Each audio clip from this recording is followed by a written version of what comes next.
তো বিজয় কৃষ্ণ ঠাকুরকে জিজ্ঞেস করছেন, মহাশয় এই বজ্জাত আমি ত্যাগ করতে বলছেন, দাস আমিতে দোষ নাই, আমিটা তো রয়েছে।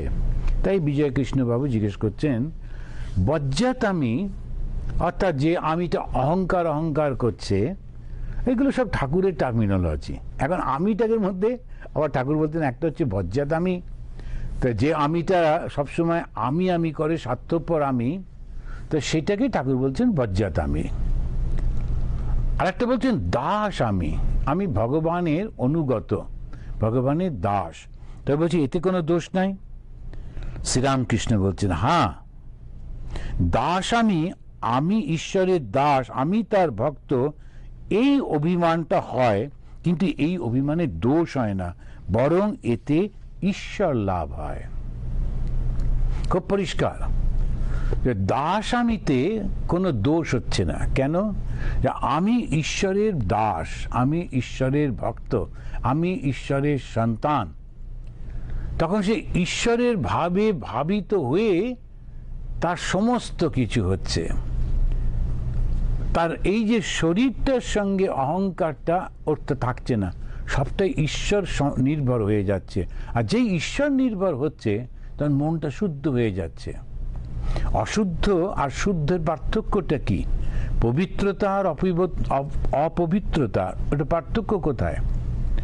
অপবিত্র মানে হচ্ছে যেখানে ঈশ্বর সম্পর্কে কোনো ভাবনা নেই, শুধু জগৎ সম্পর্কে রয়েছে, দেহ সম্পর্কে রয়েছে, ভোগ সম্পর্কে চিন্তা ভাবনা রয়েছে, ওটা হচ্ছে অপবিত্র। কিন্তু যে ঈশ্বর সম্পর্কে যেই মনটা চিন্তা করছে ওটাই পবিত্র। তো আমরা যখন মন্দিরে যাই খুব পবিত্র মনে হয়, কেন? ঈশ্বরের কাছে যাই তো, সেই জন্যে। তো এই যে দুটো খুব পরিষ্কার পরিষ্কার, আমাদের পবিত্রতা আর অপবিত্রতা, পুণ্য আর পাপ, এই দুটোর মধ্যে পার্থক্য শুধু হচ্ছে ঈশ্বর আর ঈশ্বরের সৃষ্ট জগৎ। যদি মনটা তার সৃষ্টিতে যায়, জগতে যায়, তখন ওই পাপ হয়ে যায়, অপবিত্র হয়ে যায়। কিন্তু যেই সেই মনটা ঈশ্বরে গেল, স্রষ্টাতে গেল, সৃষ্টিতে নয়, তখনই পবিত্র হয়ে গেল। এমনি আমরা মনে করি গঙ্গা স্নান করলে বা তিলক কাটলে ইত্যাদি, সেটাতে হয়, কেননা যখন করছি ভেতরে ভেতরে ভাবছি আমি পবিত্র হচ্ছি, সেই করেও একটু হয়। কিন্তু আসল হচ্ছে ঈশ্বরের মনটাকে রাখা, আর কোনো দরকার নেই। শ্রী শ্রী মায়ের জীবনী যারা পড়েছেন আপনারা জানেন, তো তাঁদেরই বাড়ির একটি মহিলা অন্ধকারে একটু ময়লা মারিয়ে ফেলেছিল, তখনকার দিনে তো খুব কান্নাকাটি চেমেছি, এই রাত্রি ঠান্ডার রাত, এখন আমাকে আবার স্নান করতে হবে, নোংরা মারিয়ে ফেললাম।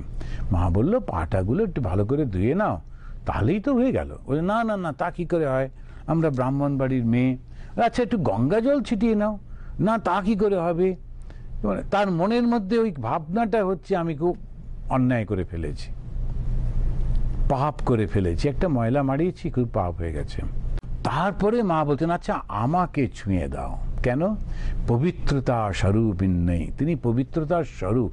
যেই ছোঁবে তখন ওর মধ্যে, ওর দেহ এই বোধটা চলে যাবে। সেই জন্য মাকে ছুলেই তার আর কোনো অপবিত্র বোধই থাকবে না। এইখানে সেটা আমাদের সবটা মনের উপর, তো তা মনটাকে শুদ্ধ করতে হবে। আমরা শরীরটা নিয়ে ছুটে ছুটে বেড়াই, কিন্তু শুদ্ধটা মনকে করতে হবে।